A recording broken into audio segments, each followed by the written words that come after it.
So I have this stand for my miter saw. The ends extend out. And there's the miter saw. Now granted that's the back of it. But that clips on to the stand. Oh, and since I'm here, that's where I don't remember if I put on video, but that's where I did the pipe clamps. That actually works really much better than up near the ceiling, because this is much more accessible and I don't have to worry about it falling, and it was using an empty space that I didn't have a use for. But in any case, this video is not about the pipe clamps. This video is about the miter saw. So normally the saw is on the stand, and it's a good stand, and thank you to Mike for giving me the stand. But the problem is, with the wheels, you have to tilt it up about like this to get the wheels to engage and then move it around, and that is not convenient at all. Especially because sometimes I put it in behind this, right in back there, to store it. It almost takes two people to get it in and out. And that's just not convenient at all. So, also it wastes all the storage, or the space underneath.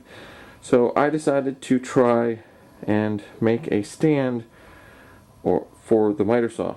So this video is supposed to be about the stand under the miter saw. So that is where it goes. So normally the miter saw clamps there, but the plan is, if I switch things around, to put the whole stand with the miter saw on top of this stand.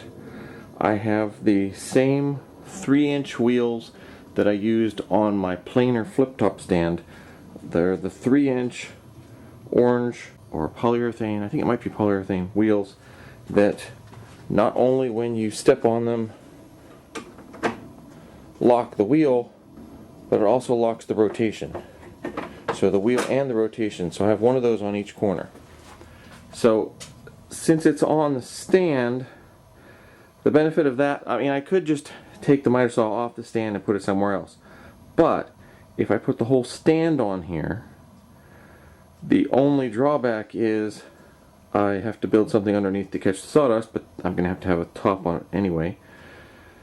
But the benefit of this is, if I ever need to just take the stand and move it somewhere else, I can just disconnect it off the stand here, move it, and then I have this movable stand that I can take elsewhere fairly easily.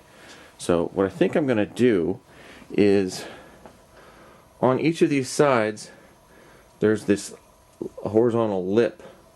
So I'm thinking all I need to do is, on each side, screw something down such that that holds that in place so it can't go back and forth, and then that will solve the problem of how to hold this down.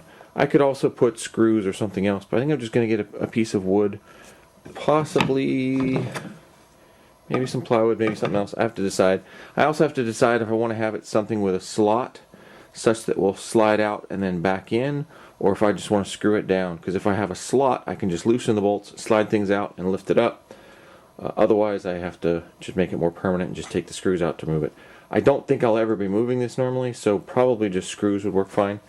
But that's the next step, is now that I have this in place, to bolt it down more securely and then put a bottom in here. I think I'm just going to put, since the wheels actually stick down but not below the bottom of the frame, I think I'm just going to put a piece of plywood underneath, or maybe I might try and see if I can put something up in, but yeah, I'm going to have a top that's basically under this piece, and that will catch any of the sawdust that drops straight down, and then I can have the whole bottom for storage. And I'm probably going to put sides and back, and maybe even something that sticks down on the front. I'm not sure. And it's done. So I was able to get this all installed, and that works nice.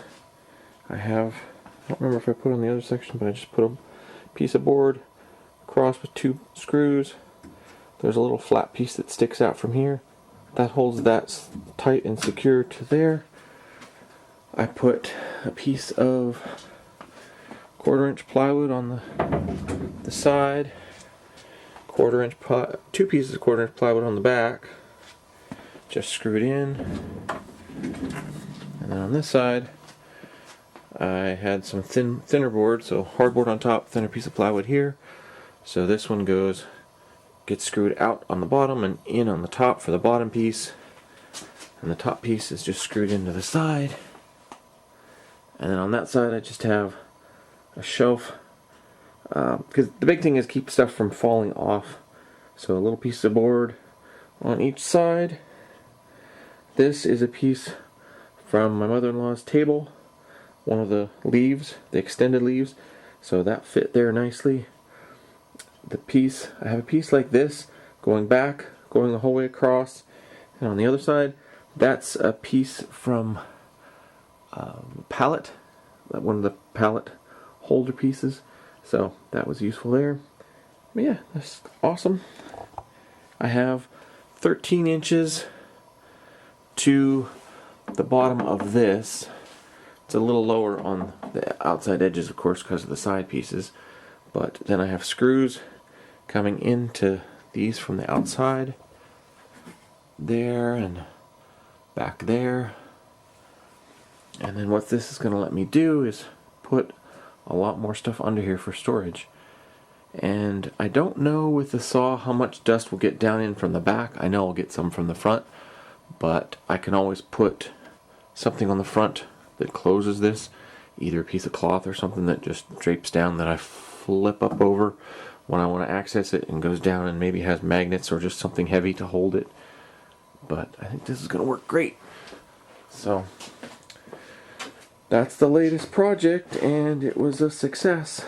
So let me see if I can put some stuff in there real quick. So my pin nailer stuff all fits there. My work sharp discs and other discs all fits up there for the sharpening. Some of the manual miter tables fits. My router, big router and small router fit.